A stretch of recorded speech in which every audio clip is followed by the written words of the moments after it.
Hello guys, welcome to my channel. Magandang gabi po sa inyong lahat. Isang maligayang pagbabalik sa channel ito kasi nagpasakit tayo ng higit isang linggo. So may reaction video lang tayo dito nakasinit kasi tayo ang nagpapaganda ng kalan natin. So mayroon na namang nag-ingay pa siya, ginaya pa niya. So ito nakita ko lang to kay Bay Palermo, Bisaya na si Bay Palermo Maata. So siya ang unang nakagawa nito. So hindi lang siguro na nagandahan siya sa yung gumaya, hindi lang na gaano nagandahan sa pagkagawa. So ngayon ginaya niya. Tapos iwan ko lang kung si Palermo ang nagtawag na oil gauge. Kasi ako ang nagtawag ng dito oil gauge. Parang niya, binabas niya ito. Kahit anong ipangalan natin wala namang yan, hindi naman na-restro yan. So kahit pangalanan pa natin ng oil distractor yan hindi naman nire-restro yan. So walang problema. Kung sana pag pinalalanan namin na makulong kami, siguro concerned siguro kayo. Wala nang problema. So maliit lang daw na bagay, hindi pwedeng pagyayabang.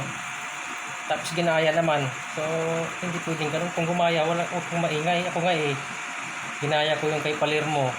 Kasi si Palermo naman gumagaya rin sa mga gawa ko. Walang problema, hindi nga ako nag-ingay. So kung gumaya kayo, huwag kayong maingay. Huwag kayong magpuna ng puna. Kung gagayahin lang man niyo. Sabihin nyo, maliit na bagay, pero ginagawa nyo. Ibig sabihin malaking bagay pala yun sa inyo. So ito sa mga bagay. Yung maliliitin ang gawa ng tao. Kami ang hindi pa kami sikat. Hindi kami sikat, pero ginagaya ninyo ng mga sikat kayo. So ibig sabihin kami mga hindi sikat, kayo mga sikat, gumaya pa kayo sa amin. Tapos sabihin lang ninyo na maliit na bagay. So gumaya kayo maingay. Pagpapasalamat pa kayo dahil nagtagtagan ng accessories yung kalan nyo, nagpapaganda kahit anong gawin, kalan pa rin. So hindi pwede ako kumagaya ako, hindi ako nagbabas, hindi ako nagpupuna sa pinanggalingan. Dapat magpasalamat pa tayo, hindi pupunain mo pa, gayahin mo lang pala kahit kababayan tayo, pero pupunain ko kasi kababayan ko rin si Palermo. Saka iwan ko kung ako ang nabas o siya, dahil hindi na ito po yung tawagin na oil gauge. Kasi pangalanan natin na side glass monitor, ano pang tawagan yan, sisilipan ng langis. Ang problema yun, mayroon bang magre-reklamo doon? So diba, sinip, kung gumaya kayo, huwag kayong maingay, pasalamat pa kayo, ganun lang. Hindi yung gumaya kayo tapos maingay pa kayo, hindi pwede yung ganun. Maliliitin nyo, maliit na bagay pero ginaya. Hindi maliit na bagay ito, malaking bagay ito kasi nakakatulong to kung saan na yung langis ninyo. Makikita niyo yung langis kung saan na banda. Ang ganda yung bandang langis. Ang ginawa ko lang sa akin, pinaliit ko na yung mga tubo para hindi sagwa tingnan. Kaya kay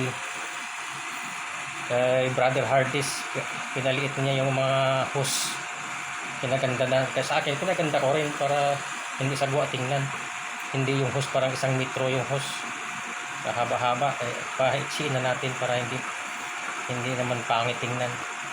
So kung gumaya kayo, huwag kayong maingay, salamat kayo, ganun lang, para hindi naman masaktan yung yung inventor. Kung hindi kayo pagayahin, anong mangyayari sa inyo? Laway lang kayo. Diba? Ganun lang yun. Kailangan magbibigayan tayo, hindi yung magayahin mo, puna ka pa, hindi nakakatulong. Ito yung super in ng natin, apoy. Ito yung design natin sa super in mode. Kung marami nagsasalita dyan na in mode, ito pinaka-super na to. Kasi halos wala ng apoy sa taas. Yan yung design natin na pang household lang talaga. Halos hindi na lumalabas sa chamber ng apoy niya. Super in na yan. Ganyan lang tayo kasinit. So pag nagsasalita tayo, mayroon tayong prueba. Patutunayan natin. Yan lang po. So hanggang dito na lang po. Abangan ang kasunod na banata.